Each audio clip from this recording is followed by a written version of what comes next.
You're listening ad-free on Amazon Music. On the morning of October 4th, 1961, Andrea Russo hurried down the hallway of her home in Fresno, California. She rounded the corner into her 8-year-old son Tommy's room, and there was Tommy on the floor surrounded by toys. As Andrea expected, her son had not gotten dressed for school yet. Andrea couldn't help but smile, but at the same time they were running late and there was no time to play right now. So she grabbed some clothes from his dresser and then dropped down onto the floor next to him. She slipped his favorite red and white striped t-shirt over his head and then unfolded a new pair of blue jeans for him to step into. Then she handed him some sneakers and said, "Put those on." Andrea jumped to her feet and ran back to the kitchen. There, she grabbed 2 slices of bread and stuck them in the toaster, and when the toast popped back up, Andrea put the slices on a plate and sprinkled them with cinnamon and sugar, her son's favorite breakfast. With her son's breakfast in one hand, Andrea grabbed Tommy and led him out to the car, his shoes still untied. She helped her son climb into the back seat and then handed him his toast. As Andrea drove her son to school, she passed by huge fields of lush farmland where tomatoes, barley, and almonds were growing.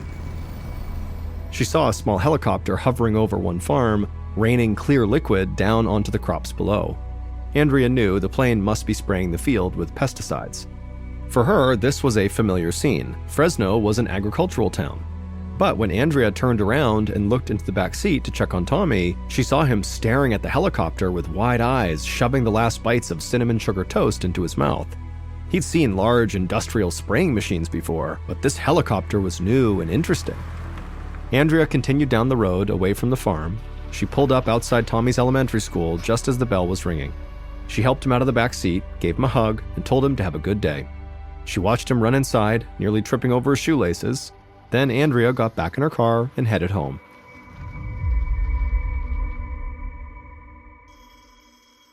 A few hours later, Andrea was in the laundry room folding Tommy's clothes when the telephone rang. She ran to the living room and picked up the call, and it was Tommy's teacher. The teacher sounded very concerned. She said that something seemed very off about Tommy. Normally, he was always smiling and paying attention in class, but today he'd been acting totally lethargic all morning. Instead of being involved in the lessons, he just kind of stared into space with his eyes glazed over. And when it was time for recess, he didn't even want to go outside. Andrea was surprised. Her son had seemed perfectly fine that morning, and he would never skip recess, even if he had a cold or a stomachache. So she knew he must be feeling really sick. She told the teacher she'd be there to pick him up soon. Andrea hung up the phone, grabbed her keys, and drove straight to the elementary school. As soon as she pulled up to the curb, she saw Tommy trudge out the front door. He dragged his feet with each step. He hadn't even bothered to put his backpack onto his shoulders. He just pulled it on the ground right behind him. When Tommy made it to the car, he crawled into the back seat and closed his eyes without saying a word. Andrea asked if he was okay, but all Tommy did was shake his head, no. Andrea had never seen her son like this before. Andrea worried that Tommy was more than just tired, so she called Tommy's pediatrician as soon as she got home. Luckily, the doctor could see them right away. At the pediatrician's office, a receptionist led them into an examination room and said the pediatrician would be there soon. Andrea helped her son up onto an exam table covered with a thin sheet of paper. She held his shoulders and looked into his eyes. They were glassy and unfocused.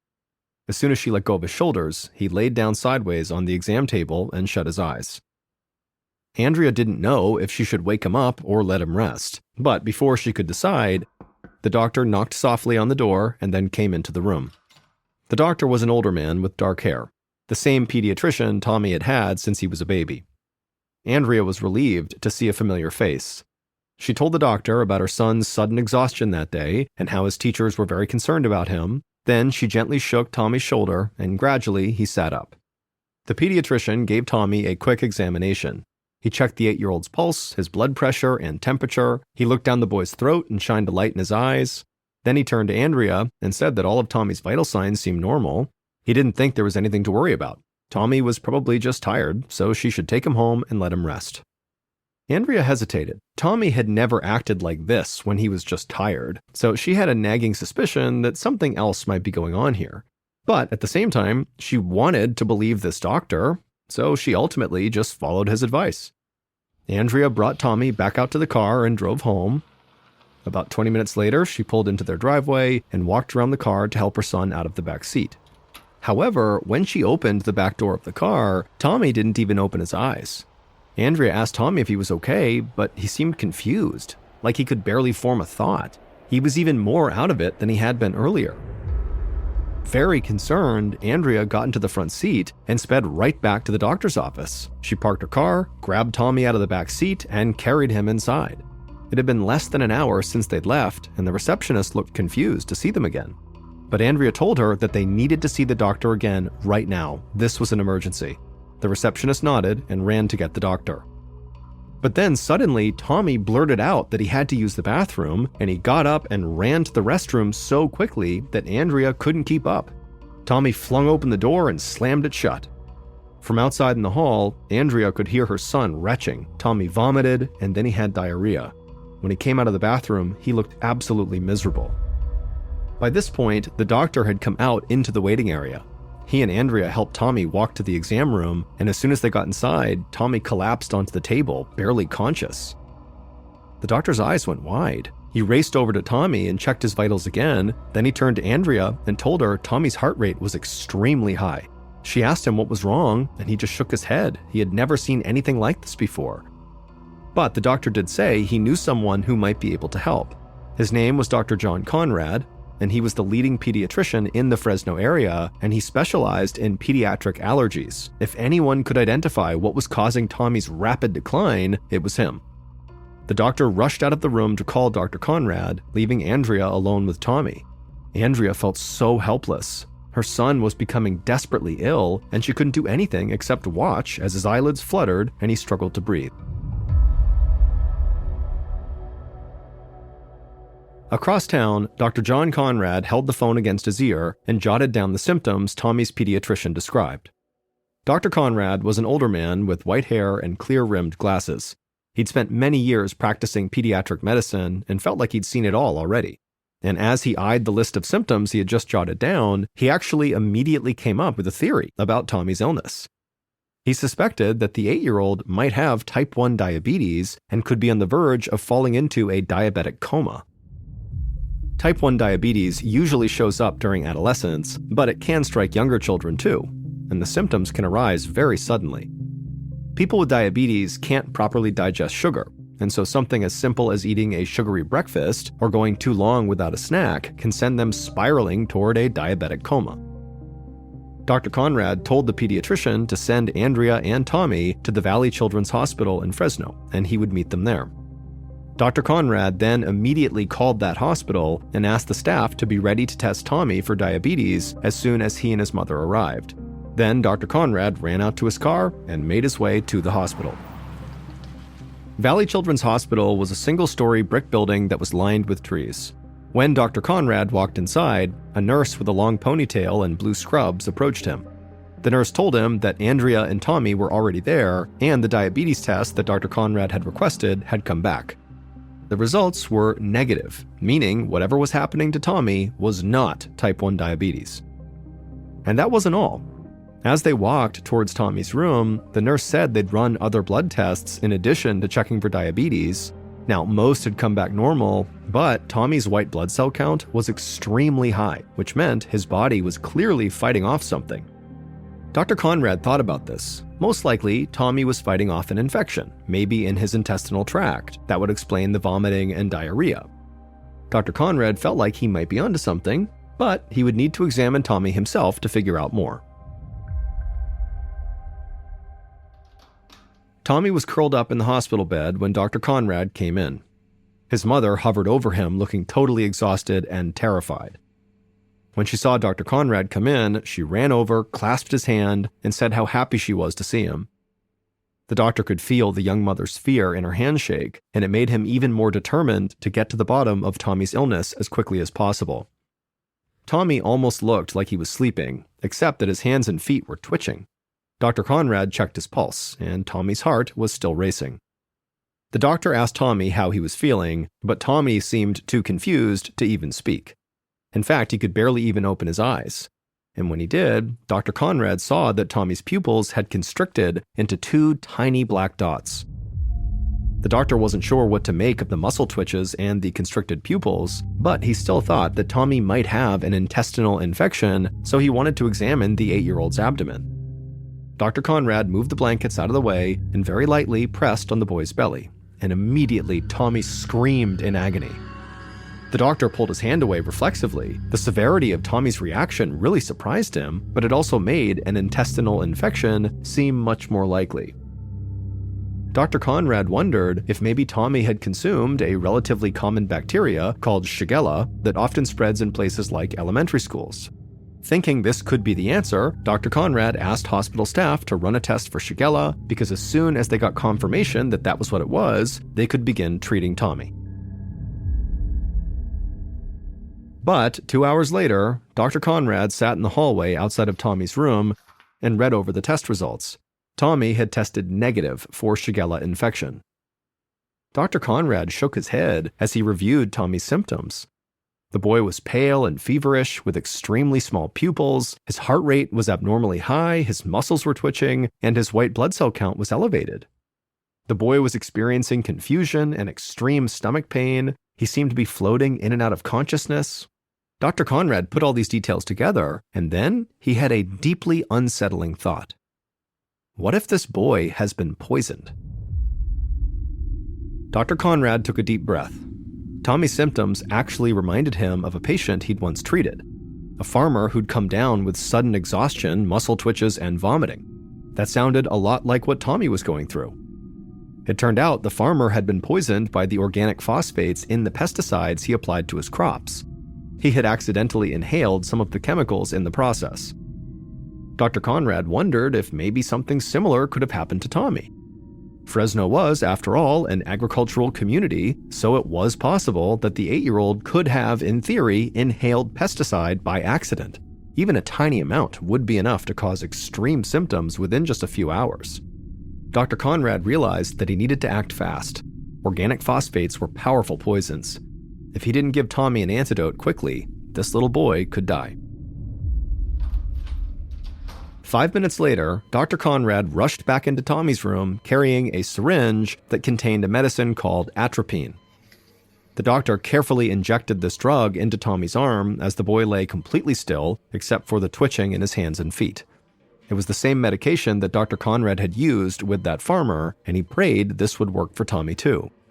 While they monitored the boy's condition, Dr. Conrad asked hospital staff to run a blood test for organic phosphate poisoning. A few hours later, around 8:30 p.m., the results of that test came back. Dr. Conrad's hunch was correct. Tommy was suffering from organic phosphate poisoning. The doctor broke the news to Tommy's mother.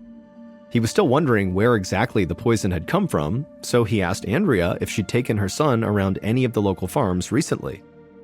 Andrea thought for a moment. She said she always drove by some fields while taking Tommy to school. That very morning, they'd passed a helicopter that was spraying a farm with pesticides, but she and Tommy had been inside the car with all the windows up. She told Dr. Conrad that she didn't understand how that could have made Tommy so sick. The doctor wasn't sure either. Whatever had happened, it seemed like a freak accident. Pesticide poisonings were actually very rare. What mattered was that Dr. Conrad had acted quickly and the atropine worked perfectly.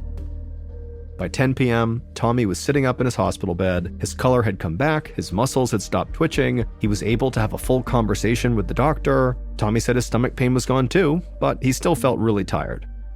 Dr. Conrad told Andrea it would take a few days in the hospital for Tommy to make a full recovery, but her son would be okay.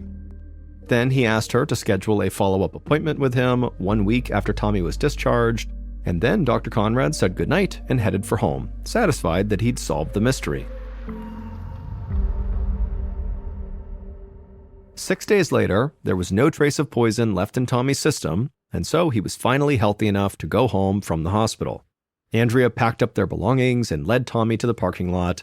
He skipped along beside her, and instead of talking about his illness or his time in the hospital, he just chatted about his Tonka trucks. When they got in the car, Tommy jumped into the back seat without her help. He was so excited to go home. But despite how energetic her son seemed, Andrea still felt nervous. She was happy that Tommy was coming home, but she wouldn't feel at ease until the checkup with Dr. Conrad the following week. For the next 6 days, Andrea did not take any chances. She kept her son at home and resting in bed. She wouldn't let him go to school, play outside, or even leave the house. It actually wasn't until the day of his doctor's appointment the week after that Tommy finally swapped out his PJs for real clothes and finally walked outside. Andrea helped him into the back seat and drove to Dr. Conrad's office. The white-haired doctor greeted Tommy with a smile. He gave the boy a thorough examination and assured Andrea that her son was doing just fine. When Tommy heard that, he hopped up and tugged on Andrea's arm. She looked down at her son, who had a huge smile spread across his face, and he said he couldn't wait to go back to school and see his friends again. Relieved, Andrea thanked Dr. Conrad and headed back out to the parking lot. Tommy sprinted ahead of her, anxious to get back home. As Andrea drove through Fresno on the way home, she felt like she could finally breathe. Her son had never been that sick before. Seeing him suffer like that had been terrifying, and she hadn't been able to relax until just now, when Dr. Conrad promised that really everything was all right. And so now they could finally get back to their normal lives. Andrea turned into her neighborhood, looking forward to a weekend at home before Tommy went back to school. But then her son called out to her from the back seat. He said his stomach was starting to hurt again. When Andrea turned to look at him, she saw him breathing rapidly, and there were beads of sweat dripping down his forehead. All of Andrea's dread came rushing back. She immediately turned around and sped back to Dr. Conrad's office. As she drove, Andrea repeatedly checked on Tommy in the rearview mirror, watching his condition get worse and worse by the second. When they were about 10 minutes away, all the color suddenly drained out of Tommy's face. Then his whole body kind of went slack and he slumped over and collapsed onto his side. Andrea slammed on the gas pedal. She could not get to Dr. Conrad's office fast enough. By the time she finally skidded into the parking lot, she was in a complete panic. She didn't even bother to bring her son inside with her. She just got out of the car and sprinted into the doctor's office alone. A few moments later, Andrea rushed back outside with the doctor, and they went to her car and they found Tommy still laying in the back seat, completely still and silent. To Andrea's surprise, Dr. Conrad actually flung open the passenger side door and got inside. And then he told Andrea to get in and drive us to the Valley Children's Hospital. They had no time to waste.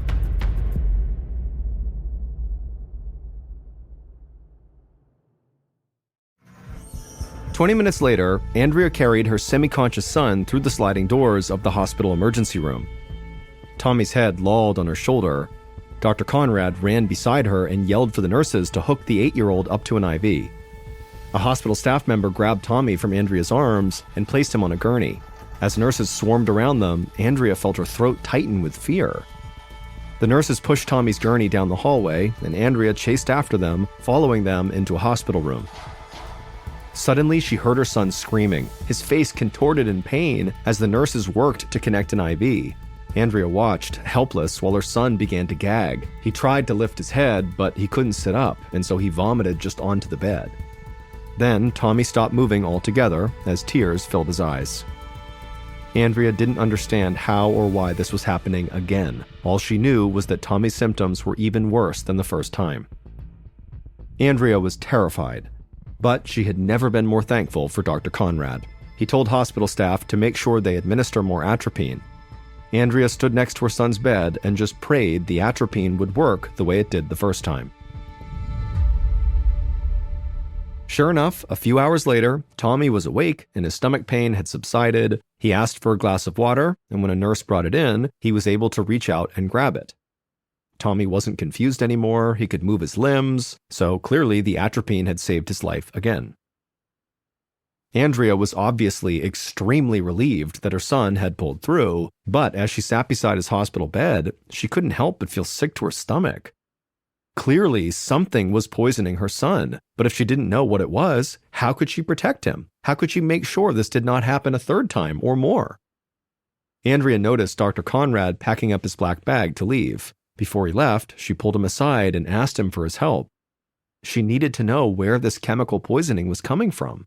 If it really was from a local farm like Dr. Conrad thought, then Andrea wanted to know exactly which one. That way, they could tell the farmer to please contain the poison and put a stop to this nightmare. When Dr. Conrad got home that evening, he sat down on his couch and made a list of every farm in the area. He picked up the phone off the side table and started calling them one by one. He asked if they'd recently sprayed any organic phosphate pesticides on their crops. They all told Dr. Conrad the same thing: no. There was not a single farmer in Fresno who had sprayed organic phosphates in the last few weeks. Dr. Conrad crossed the last farm off his list and hung up the phone. He was baffled. If the poison wasn't from a farm, where else could Tommy have come in contact with it? The doctor spent the entire evening pacing in his living room, racking his brain for another answer. He eventually went to bed, hoping he'd be able to come up with a plausible theory in the morning. But he woke up just as confused. As he crawled out of bed and started a pot of coffee, he had to admit that he needed help. Dr. Conrad sat back down on the couch and placed his coffee mug on the side table right next to the telephone. Then he picked up that telephone and he called the Fresno County Public Health Department and told them the whole story. There was a little boy suffering from repeated pesticide poisonings for no clear answer as to how he was being exposed to the deadly chemicals. The health department official asked some follow-up questions, like what Tommy had been doing before he became ill, and Dr. Conrad didn't really have all the answers, but he explained that the previous afternoon he had examined Tommy and given him a clean bill of health. Then, before the boy even made it back to his home, he became gravely ill again. His symptoms had appeared in less than an hour, and all Tommy had done was ride in the back seat of his mother's car. But that little detail of the boy riding in his mother's car caught the health department representative's attention. They assured Dr. Conrad they would get to the bottom of this, beginning with a thorough inspection of Andrea's vehicle. Later that morning, a man and a woman from the Fresno County Public Health Department knocked on Andrea's front door. Andrea shook their hands and welcomed them inside, but before she could say how happy she was to see them, they started asking questions. Did she keep any kind of chemical poisons in the house? Had she ever used ant or roach poison inside? Did she have a garden, and if so, did she treat her plants with pesticides? Andrea just shook her head. She didn't know of anything in her home or her car that could possibly be poisoning her son.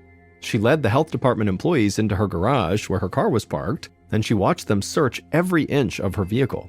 After a few minutes, they came up empty-handed. Then they combed through the rest of her garage, but again, they didn't find anything.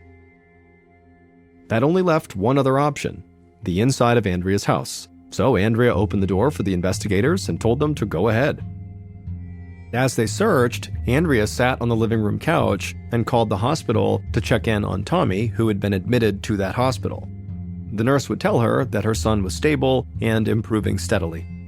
Andrea felt very relieved and placed the phone back on the hook. For the next hour, Andrea listened as the man and woman from the health department combed her entire house looking for the poison. But when they came into the living room where Andrea was, she asked them, "What have you found?" And they would tell her, nothing. There wasn't anything in her home, in her car, her garage, her garden, anywhere that could explain her son's poisoning. Andrea was totally crushed. But the two health department employees said they did have one more idea. They asked Andrea what her son had been wearing when he got sick. Andrea thought about it for a moment. The first time Tommy got sick, he had been wearing his favorite red and white striped t-shirt and a new pair of blue jeans and sneakers. The second time, he'd been wearing a different shirt, different shoes, but the same pair of blue jeans. They were actually in the laundry room in a pile of dirty clothes. She'd brought them home from the hospital, but she hadn't had a chance to wash them yet. When she said that, the investigators' eyes lit up. They told Andrea they needed those jeans right now. Those pants just might hold the answers to her son's illness.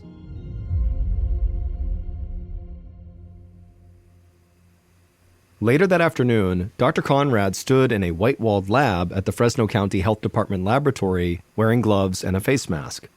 Next to him, the health department investigators who had just searched Andrea's home gazed into a rectangular glass tank full of hundreds of buzzing mosquitoes. Dr. Conrad held Tommy's blue jeans in his gloved hand. When the investigators gave him the okay, he lifted the lid on the tank and quickly put the jeans inside and then shut the lid before any mosquitoes could escape. 15 minutes later, the buzzing had stopped. The lab was silent. Dr. Conrad looked over and saw the two investigators grinning. That's when he realized this was the breakthrough they needed. every single mosquito inside of that glass tank was now dead. And Tommy's pants had killed them. It would turn out Tommy's own genes were the things that were poisoning him. They were loaded with toxic organophosphates. Now, Dr. Conrad had new questions. Where had these genes come from, and how did they become laced with pesticide? He used the health department laboratory's phone to call Andrea and explain the results of the experiment. He could tell by her voice that she was both very surprised and also very relieved, and luckily she was actually able to explain the genes. She said she'd bought those jeans about a month earlier in September. A trucking company was having a salvage sale for damaged goods and happened to have some nice jeans in Tommy's size. The pants were so cheap that Andrea actually bought 5 pairs of them, although Tommy had only worn 1 pair so far. Dr. Conrad told Andrea that it was highly likely that all of the jeans she had purchased were poisoned, so Tommy should obviously never wear them again. That's when Andrea pointed out that she actually did not buy every pair of jeans at the salvage sale. She said there had still been an entire stack of them after she had left with her 5 pairs. Dr. Conrad suddenly felt his heart start to race. This story wasn't over. There were more poisoned jeans out there right now, and so more children might get sick. Dr. Conrad hung up the phone and rushed back over to the investigators so they could try to figure out what to do next. Over the following weeks, Dr. Conrad and the Fresno County Public Health Department learned that the poisoned jeans had been shipped 8 months earlier, in early 1961. They were put in a truck alongside various chemicals, including a highly toxic organic phosphate pesticide called Phosdrin. During a trip from Fresno to Los Angeles, a container of Phosdrin had broken open, and over a gallon of the poison spilled onto a stack of jeans. Enough poison to kill 9,000 kids. When the truck finally got to Los Angeles, an employee brought the jeans to a store where they were supposed to be sold. But the manager of that store had noticed the pants were covered in oily-looking stains, so they sent them back to Fresno. The poisoned jeans were stored in a warehouse for the next 8 months until it was time for the trucking company's annual salvage sale. By then, the stains on the jeans had faded enough that customers didn't notice them. When Dr. Conrad and the health department contacted this trucking company, it was too late. The remaining pairs of the poisoned jeans had all been sold. The health department immediately went out and alerted the public to this crisis. And soon they received 11 more pairs of jeans that had all been bought at the salvage sale. So that made 16 pairs, including the jeans Andrea had bought. In total, 1 other boy was hospitalized from these poisonous jeans, and 4 other children also fell ill. But luckily, like Tommy, all the children who were affected by these poisonous genes made full recoveries. 1 month later, California lawmakers introduced a bill to ban the shipment of dangerous chemicals alongside food or clothing. Tighter legal restrictions and higher industry standards have since made accidents like the one that poisoned Tommy much less common. Many people have claimed over the years to have been abducted by aliens, and realistically there's no tangible evidence that any human being has ever actually set foot in an extraterrestrial spacecraft or another dimension or anything like that. It's just these crazy stories from people that claim this happened to them. And while many of these stories are very quickly cast aside as absolute hoax, not true, not accurate, there's one story, one abduction story that is universally regarded as the most believable and most famous alien abduction story, and that is of Travis Walton. What made this case so famous is that unlike all of the other alien abduction cases where there was never any proof, it was usually one person's first-hand account. In this case, you have a full-scale police investigation. You have up to 16 lie detector tests that were taken by Travis Walton himself, along with the other witnesses and people that were there. And you have a group of 6 level-headed guys that actually witnessed the abduction take place and have stuck to their story and have passed all lie detector tests and have never changed their story in 40 years. And you would think that at some point you might change your story because they came under incredible scrutiny. I mean, it basically derailed most of their careers and their lives because they were labeled as crazy people for believing that a UFO had abducted Travis Walton. I mean, in a way, they became famous, but in all the worst ways. So you have all these elements that make this story seem fairly credible. And even if this wasn't an alien abduction, let's say, how do you account for the past lie detector tests that are talking about UFOs? How do you account for the fact that Travis Walton was really missing for 5 days and has no idea where he was? And there was a full search effort to find him in the area where he would have been.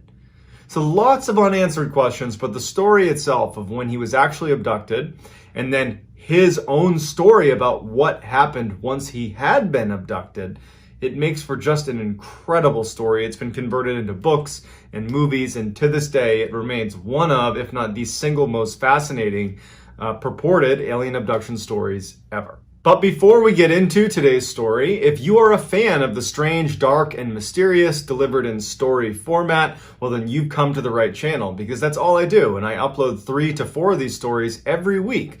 So if that's something that interests you, I would encourage you to gently extirpate the like button and then subscribe to my channel and turn on all post notifications so you don't miss any of my weekly uploads.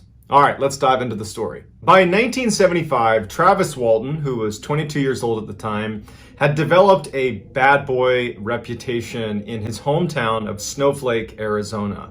You know, he rode a noisy Harley-Davidson motorcycle through town. He was a wild bull rider, and he was a boxer. And there was this story about Travis when he was with his friends in a car and they were driving down this road and a bear jumped out of the woods and landed in the middle of the road and was just standing there. And Travis, without any hesitation, leaps out of his car and chases after this huge bear and scares it into the woods, and in fact chased it up into the woods. So Travis was just known as this kind of rebel, problem child a little bit, but he was beloved by his friends. He was just like one of those cool guys that he did it his own way. So Travis and the 6 other men that he worked with were loggers. They were given contracts and they would go out and they would clear trees in a certain area. They were not big time with huge equipment to do this. We're talking chainsaws, regular saws and axes. And they would just go out, these blue collar, like hard working type guys, and they would clear areas of trees. That's what they did. Now these 7 men, they did a dangerous job. I mean, you're cutting down these huge trees and you're usually working pretty quickly.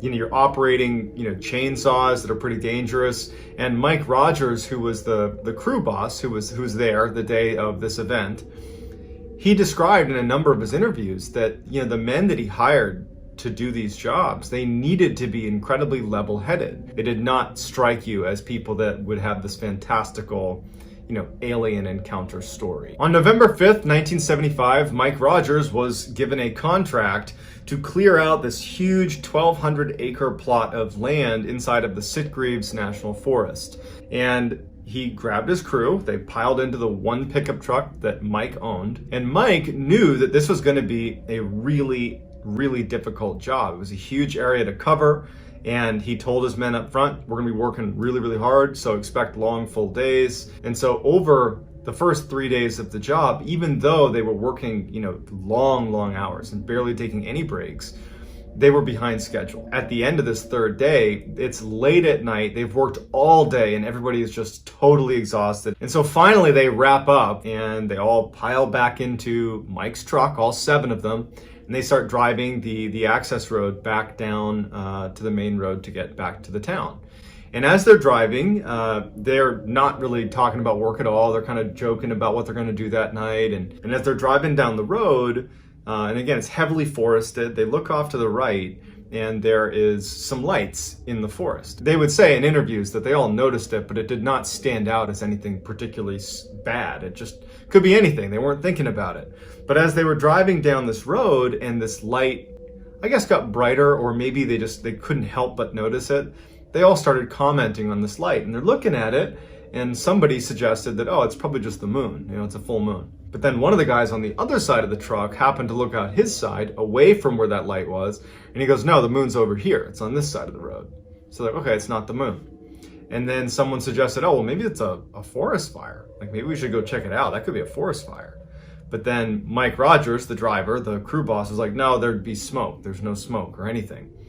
And Travis, who, he's the guy that's jumping out of cars to go chase down bears, and he's like a total kind of adrenaline junkie type. He's like, hey, let's just drive over there and see what it is. Like, I don't know, it could be anything. Let's go check it out. The guys in the truck were a little on edge about it, but ultimately said, what's the harm? We'll drive over. We know there's a road that brings us over to that section of the forest.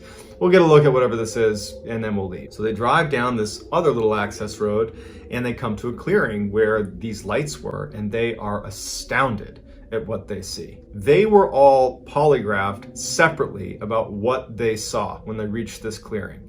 Each of them described the same thing with slightly different details because it's from their own perspective. And the polygraph tests all showed that they were telling the truth. They saw this disc-shaped craft with what looked like panels of lights on the underside, hovering in a clearing, maybe 50 or 100 feet off the ground, not spinning or anything, just floating in midair, as if it was suspended. And the men, in their interviews later on TV shows and books, they would say what struck them was not just the fact that there's this craft here, but how bizarre it was to see this thing defying gravity. It's not moving, but it's hovering over the air, and it's right in front of us. And one of the men even commented at length, because he would build houses, and he was a handy guy. And he started talking about the structural framework of this craft. He could see that there was really impressive engineering on the underside of this craft. It was just this beautiful, beautiful machine. And they're looking at it, and Travis is so excited when they get to this clearing. He doesn't even know what he's looking at, but much like the bear, where he jumps out and chases the bear, as soon as they were almost at a stop in this clearing right next to the ship, he's jumping out of the car. Nobody else is, just Travis. And he starts walking just a little ways away from the car towards this craft. The craft doesn't move. The craft is maybe, from where they parked, maybe 50 or 100 feet away from them, and then 50 or 100 feet in the air. And the crew doesn't say anything. They're just dumbfounded by what they're looking at. Travis is also dumbfounded, but he's walking towards the ship. And he would say in an interview that he was frightened, but he was mostly curious. He knew he was looking at something that no one knew what it was. Some sort of craft. They didn't know what it was, but it was fascinating to him, and he kept walking closer and closer and closer to it.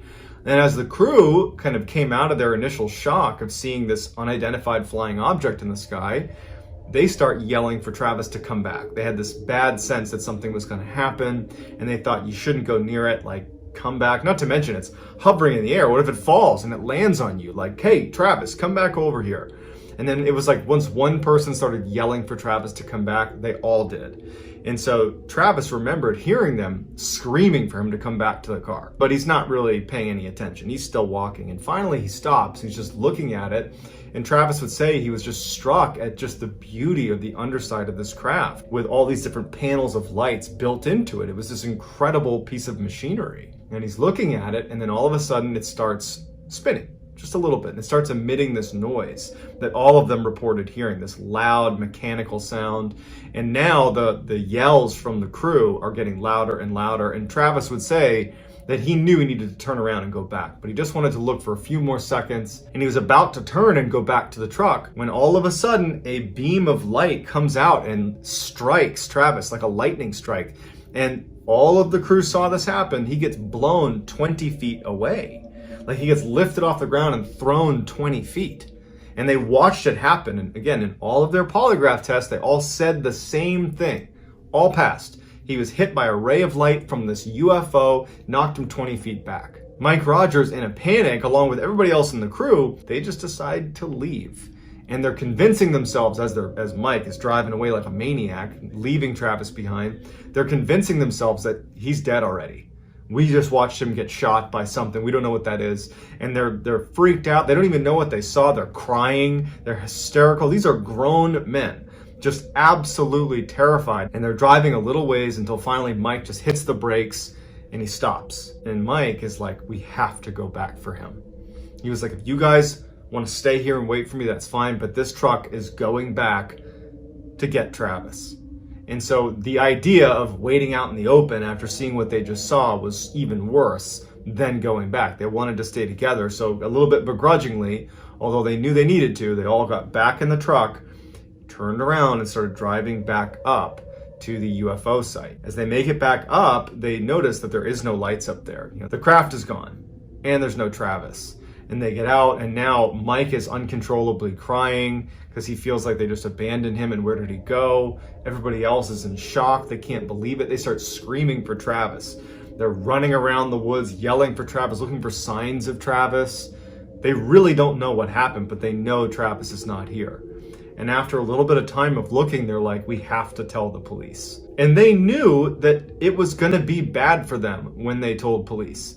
The story is a UFO came and zapped Travis and now he's gone. That doesn't really sit well with police. But they knew, because they wanted to find Travis and they were very concerned about their friend, they knew they had to tell police. Mike and a few of the other crew were just unable to even think. They were crying, they were upset, and so finally they get to a payphone, the first payphone they saw, because this is 1975, and Ken Peterson, who was this very kind of simple, matter-of-fact guy, recently married, just very simple guy, very level-headed guy, he decides to call the police because he's the only one who was, I guess, composed enough to do it. And so he calls the sheriff's department and he says, you got to come out here. We can't find our friend Travis Walton. We'll have to describe it to you when you get here, because trying to do it over the phone is not going to do it justice. But he's gone and we don't know where he went. So shortly thereafter, Sheriff Marlon Gillespie and Ken Copeland, their partners, they show up at this rest stop where this payphone was, and they get to the scene. They see Ken Peterson, who made the call to them, and they're like, all right, tell us what's going on. The crew has now gotten out of the truck. They look distraught for sure. And Ken begins to try to describe what happened, but he hasn't said UFO, he hasn't said aliens, he's just said, we were up at the logging site, we had a contract up there, and then, just, it's hard to describe, and Mike Rogers jumps in, he's like, we saw a UFO, and a ray of light hit Travis, and then he disappeared. And the sheriffs are looking at them like, really? And so they stopped them and were like, all right, I need to search your truck to make sure you guys aren't under the influence of something. And they're like, we haven't done anything. We've been working all day. They search the truck, nothing. They check each of them to see if they're sober, and their field test showed they were all sober. And the Sheriff Gillespie, who was the overall in charge sheriff, even though he was a total skeptic, and so was Sheriff Copeland as well, he would say about that first engagement with the 6 crew members that they were obviously shaken up by something. Something had happened. They don't know what it was, but they were shaken up. And what Sheriff Gillespie believed was that they were creating a hoax to cover up a real crime. He believed that they had harmed Travis Walton and they were using a UFO to cover it up. But he also was thinking to himself, like, this is a bad hoax. It's not very well planned. They don't really have their stories really lined up particularly well. They're not doing a good job explaining it. The only thing they're doing well is acting scared. A couple hours later, the sun's starting to come up because it was super late when all this happened. And Sheriff Gillespie and Sheriff Copeland have organized this huge search effort up in the forest where Travis had gone missing. And the crew members, they're all there as well. A bunch of volunteers showed up and they are scouring the area. I mean, they got dogs out, they got these huge teams looking everywhere, and they can't come up with anything. I mean, they're looking everywhere, there's no sign, there's nothing. There's nothing from Travis. And so while this is all going on, Sheriff Copeland and Sheriff Gillespie have started coming over to Mike Rogers and the rest of the crew and being like, hey, if you just tell us where Travis Walton's body is, like, we'll go easy on you guys. Like, we know you did it. And they can feel that the pressure is really mounting, that if they don't find Travis, even though they didn't do anything, according to their story, they're going to face serious repercussions, because that's the way the world works. You don't get to say aliens did this and not have any blame placed on you, because there's no proof. They just have their own eyewitness testimony. That's it. And so the crew has started to become very worried about what's going to happen. They're worried about Travis, of course, but they're starting to see that, like, they're going to be prosecuted for this unless they find Travis. And so they're all very stressed out. And they noticed during the search, this first day of searching, that these 3 guys wearing red jackets had these tools that were scanning the ground, almost like a metal detector. And Mike Rogers, he was hoping that during this investigation that they would have people come out that were like paranormal investigators. I guess maybe he was naive to think that the police would actually do that. But he thought, given the fact that we've all said this is a UFO that zapped Travis, who then disappeared, that they would have at least one person representing the kind of paranormal side of the investigation coming out. And so he sees these guys in red with their special tools that seem like a metal detector, and his gut says they're paranormal investigators. And so Mike goes over to them and he's like, hey, what are these tools you guys are doing? Like, what is this? And they look at him and they're like, oh, well, this tests for radiation. We're scanning for radiation in the area. And he asked them, like, well, what group are you guys with? Are you with the sheriff's department? And they just didn't really answer him. They said, oh, we're just checking for radiation in the area. That's just what we do. And Mike sees an opportunity, because when that ship emitted that ray of light that ultimately blew Travis Walton 20 feet and then, evaporated him or something, they were within range of that big ball of lightning, and they were very much in the kind of cone where, had there been radiation coming off of that ship, he believed that perhaps they would have been hit with it. And so he asked the guys with the red jackets on and their little radiation tools to scan the crew's jackets and bodies to see if they were radioactive. And so the crew comes over and they scan them, and there's nothing. There's no trace elements of radioactivity. They're like, no, there's nothing. And then Mike realizes that from the time they called the sheriff until this search, they had all, the crew, gone home and changed, then come out to do this search. And so he thought, well, then, any of the radioactive materials would have been on our clothes, which aren't here, but we have our hard hats in the back of the truck that were out here the whole time. They were potentially exposed to whatever was out there from the ship. Can you test those? And so he brought over one of their helmets, and the guy in red scans his helmet, and the ticker goes all the way over, fully radioactive. And the guy in red looked up at Mike and looked down at the helmet, and he's scanning it, and he's looking at him, kind of trying to size him up. And then he turns and he kind of gestures at the other two in red and tells them to stop doing what they're doing. And they come over and they're scanning the helmets as well. And then, without any indication of what the results were, what this meant, because Mike is kind of waiting for them to tell them what's going to happen, the guys in red just turn around and say, okay. And they just start walking away. And Mike's like, well, wait, what does this mean? And they don't turn around, and they just walk away from the search site. And so the other crew are watching this happen too, and Mike and the crew are trying to get them to come back, but they're not turning around, they're just leaving, and then they're gone.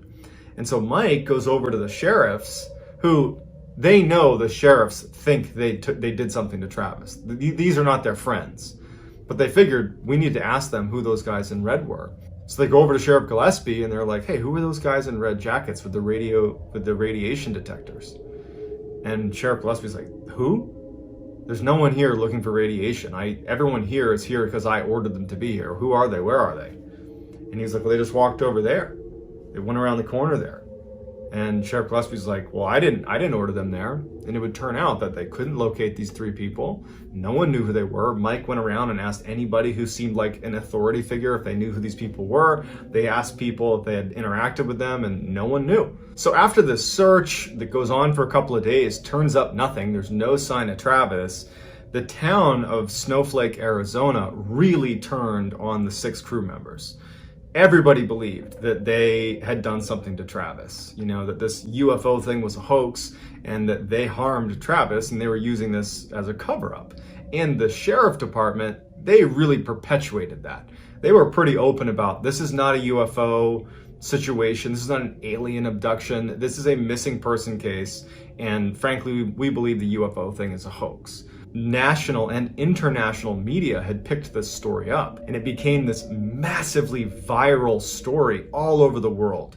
And news media outlets are converging on Snowflake, Arizona, and they're inundating the sheriff's department with requests for more information about this alien abduction, and it's really frustrating the 2 sheriffs who are leading this investigation, Sheriff Gillespie and Sheriff Copland.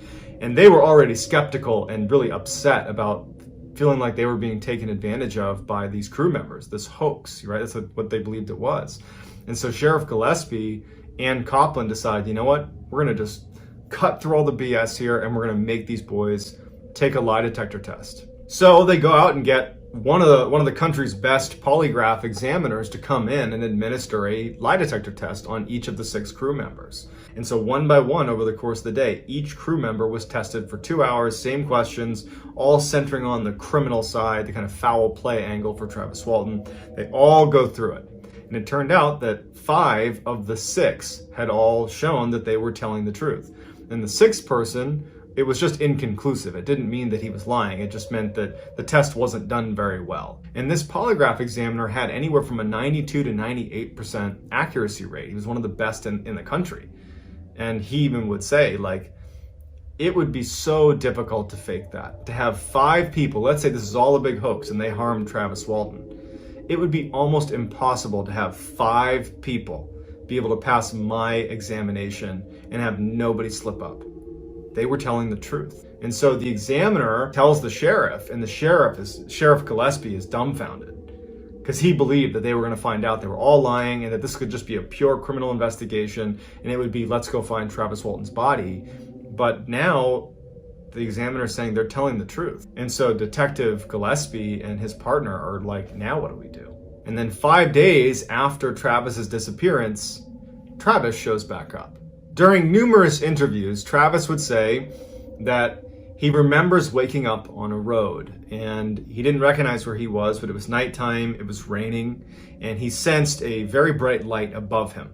And so as he's laying, he kind of turns his head to look up into the sky and he sees what looks like the underside of that ship, because he remembered how struck he was by the beauty of the kind of engineering underneath that disc UFO they saw in the forest. It looked the same. His vision was not great, but he's looking up and he's pretty confident that's what he's looking at. And then it flies into the sky and it's gone. And he's left in total darkness on a road in some place he doesn't know. And he remembers standing up and feeling very weak and depleted and dehydrated. And he just knew that he had to get to civilization. He had to just go in a direction and find someone who could help him because he was so weak and he would die out there if he didn't find someone who could help. And so he musters the strength to stand up and he starts kind of staggering down the road. And eventually, through just adrenaline, he just starts running. And luckily, he sees up ahead there is a rest stop. And at rest stops, there's payphones. And he makes his way down and he goes to the payphone and he has change in his pocket still. He puts it in the payphone and he ends up calling his brother. And his brother he can't believe he's talking to Travis because Travis is probably supposed to be dead at this point. He didn't believe it was Travis, but Travis just said to him over and over again, "It's me. They brought me back." And he tells him where he is because now he recognizes that this rest stop is actually in Snowflake, Arizona. When his brother picks him up, Travis would say that he believed that this was just minutes after, the initial abduction. He didn't even know he had been abducted. This is like he's coming to and he's like, man, what happened? Like I was just over at that clearing where I saw this ship and now I'm over here. Like, what am I doing here? And so Travis's brother is looking at him like, where have you been? We've been so worried about you for the past several days. And Travis, who was kind of almost catatonic, he's in shock. He doesn't know what's going on. He looks at his brother and he's like, what do you mean days? And his brother's like, you've been missing for 5 days. And so Travis would say that when he heard this news, this revelation that he had been missing for 5 days, it absolutely put him into shock. He was in a catatonic state where he couldn't make sense of it. And so he just sat there quietly. And his brother's like looking at him, not really sure what to even ask. He asked a couple times what happened and Travis just didn't answer because he didn't know. He couldn't explain it. And so Travis's brother decides, instead of just immediately calling the police, I want to bring you to a hospital because clearly that needs to happen. And frankly, with the media circus, as soon as they find out you're back, it's just going to be mayhem. And I want to make sure you're taken care of first. So he drives to Phoenix, Arizona, and he brings him to a hospital. And he asks the doctors to be discreet, and he has a doctor do an examination. The doctor knew who Travis Walton was because he'd been following the news. And he's doing an examination of Travis, and he was malnourished and he was tired and looked very sick. But there was no physical wounds with the exception of he had one puncture site in his arm, in the crook of his arm. Travis was not a drug user, so it wasn't like that was, a mark from using drugs. It was a puncture site, and they assumed someone had recently put a needle in his arm. And also the doctor drug tested him and tested his blood, and there was no drugs in his system. It wasn't like he'd been using any sort of substance. So he kind of had a clear bill of health, minus the injection site and looking pretty ragged. And so after the examination, Travis's brother brings Travis back to his home in Phoenix, Arizona. As soon as they get back, his home phone is getting constant phone calls. It had made its way to the sheriff's department back in Snowflake, Arizona, and they are nonstop calling Travis's brother.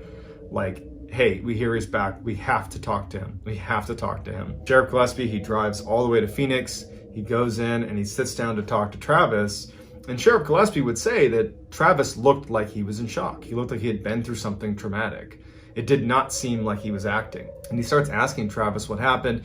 And Travis, he does mention the UFO. He mentions seeing this thing in a clearing.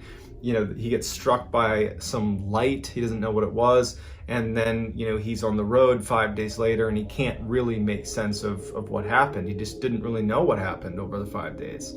And finally, Sheriff Gillespie just kind of doesn't really give up. He's like, well, we have no way to arrest him. We have no proof of anything. And so he decided we're going to be in touch, and he drives back. And then media starts showing up. Huge news trucks start showing up outside. Everybody found out, because this was a huge story, where he was, and everybody wanted answers. Finally, the National Enquirer, they reached out and they said, hey, if you give us an exclusive story, if Travis speaks to us about what happened to him, we will get you out of here, we'll bring you to a private location, and we'll even pay to have Travis undergo a whole other battery of tests that are not typically done to see if they could figure out what had happened to him. And so they agree to go with the National Enquirer. So by the time he's actually sitting there looking at the National Enquirer, he's had a little bit of time to maybe let his memory kind of kick back in about what had happened. And he's having these flashes of memory of what happened over those 5 days. Because initially all he could remember was seeing the craft and then being on the road 5 days later. And so when he's sitting down with the National Enquirer people, he begins to recall what actually happened over those 5 days. And so this is what he said happened. He said that he remembers getting out of the truck and walking up to this craft. And he remembers his crew members yelling at him to come back. He knew they were yelling at him to come back. He just wanted to look at the craft a little bit longer. And then right as he was about to turn around and head back, the craft started moving. This loud kind of mechanical, eerie sound is being made. And before he had a chance to run back, he gets hit with this lightning bolt of some kind. Then he remembers being in the presence of some doctors. He saw white lab coats, masks, and facial coverings, and he's kind of in and out of consciousness, and he's this orange light around him, but he definitely sees what looks like medical professionals, and he's thinking to himself, whatever happened with that ship, it must have hurt me, and my crew must have scooped me up and brought me to the hospital.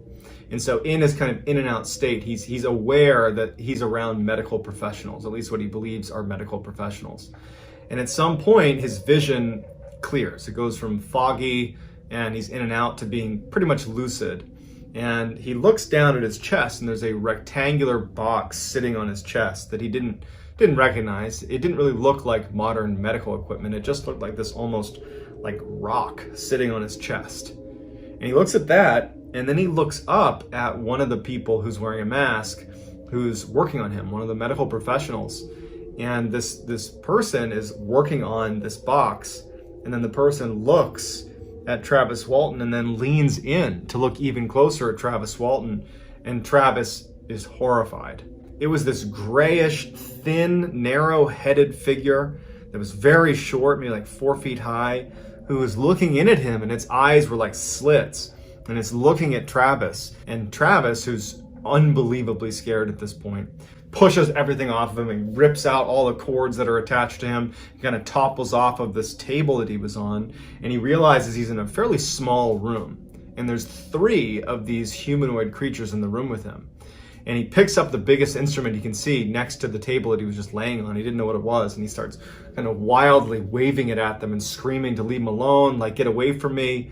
And he's trying to make sense of what he's looking at, and the 3 figures in lab coats start walking closer and closer to him. And they're just kind of looking up at him, trying to study him a little bit. They get all the way up to him, and he's waving, and he's almost about to hit one of them when they just kind of abruptly turn around and leave the room, leaving him alone in this kind of examination room. And as soon as they leave, he watches them go down the little, outside the door, down the little hallway, and they turn left. And so he's practically paralyzed with fear, but he knows if he can't get out of this room, he's done for. And so finally, he kind of gets himself together and he walks past the examination table. He goes down the hallway outside of the door, and instead of going left where they went, he kind of sneaks off to the right and starts walking. And he comes to another room, and it's a room that has a single chair in it. It's this tiny little room with a chair, and the chair is turned away from him. He begins to peer around the chair and he sees that no one is sitting there. So he goes in front of the chair and he's like touching the wall, looking for a doorknob or any sort of mechanism that can get him out of this room. And he said, like, the room, it was like this perfectly flat. Everything was flat and smooth. There was no door handles. He couldn't find a way out. And he ultimately sees on the chair that it looks like there's some buttons on the chair itself. And he pushes all these buttons on the chair and nothing happens. And then in the doorway where he came in, suddenly a person, a man, appears in the doorway who's wearing what looks like a spacesuit, like an astronaut suit. And Travis is so immediately relieved, even though the weirdness of him being in an astronaut suit is pretty high. But he's like, it's a human. And he doesn't know what to think about the fact that he's now excited to see a human, right? Like, it's terrifying that you were just around these non-humans, but he's like in panic mode now. He sees another human being and he runs over to him and he says, please, you gotta help me. I don't know where I am. Where are we? What is this? What's going on? And he notices that the eyes of this person inside of the spacesuit, it's a man who at least looks like a man, but his eyes are distant. He's not making eye contact with Travis. It's like he's in a trance. And he said his eyes just seemed off, like they weren't focused on him. It would be like if you're talking to someone, but they were like permanently looking away from you. There was just something off about him and he never spoke. And so he's trying to ask this guy, like, where are we? And the guy takes him by the arm and he just starts leading him back into the hall where he came from and continued down the hall, not back towards the room where he was originally, but down the hall in the other direction. And they get to another door and he opens it up and Travis the whole time is like pleading with this guy to help him. And he thinks that this guy is helping him. He thinks that this is his savior. And he feels relieved that a human being, albeit a strange human being, is helping him.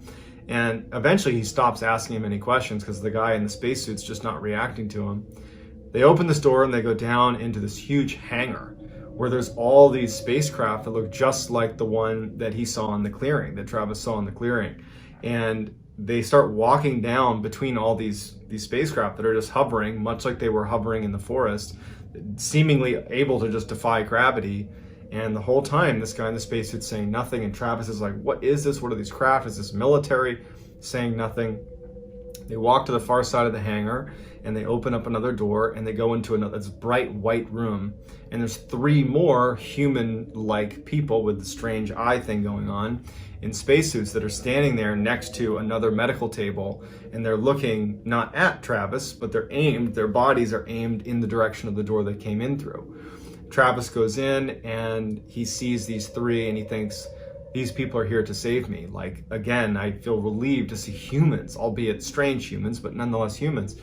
And the guy who had brought him in there continues to lead him over to the 3 other people, and they pick him up and they put him on the table. And he starts kind of resisting because he doesn't know what they're doing. They're not speaking. He's like, what are you doing? And they force him onto this table, and he's feeling pretty weak at this point. And they take a gas mask and they put it over his face. And then he blacks out. And his next memory after that is when he woke up on the road and had the light above him that flew away, and he had to run down to the payphone to call his brother. Travis did not immediately go and speak to the crew members that were there that night. It took quite a bit of time. He was talking to press. He was, doing interviews. The police wanted to talk to him. There's a lot going on. But he eventually got together with the other 6 crew members, and they all met up at Mike Rogers, the crew boss's house. And they just said, you got to tell us what happened. And so he sits down and he tells the story. All of them believed him. They didn't want to believe him, but they believed him because they saw the first half of the story. They saw it for themselves. And once he was done telling it, they didn't really have that many questions. They just felt bad. They felt like if they had just stayed there and taken Travis, he wouldn't have been taken, but they didn't know that. And so all of them would leave Mike's house that day and they would all go their separate ways. They did not stay in touch. They went their separate ways. It was like this hugely traumatic event that even to this day, 40 plus years later, when they talk about it, they're often brought to tears. Ken Peterson, his interviews are particularly striking because when he talks about it, he's an older man now. And he says, to this day, I'm scared to look out my window because I'm afraid I'm going to see a spaceship. And he starts crying when he talks about it. I mean, this had a profound impact on these 7 men. And some of them didn't do so well. This whole story, it ruined their credibility. Even though this is the most believable alien abduction story, the truth is is most people think it's a hoax. You know, one of them, like his own family, basically disowned him because they felt so embarrassed about this whole story and they don't believe him.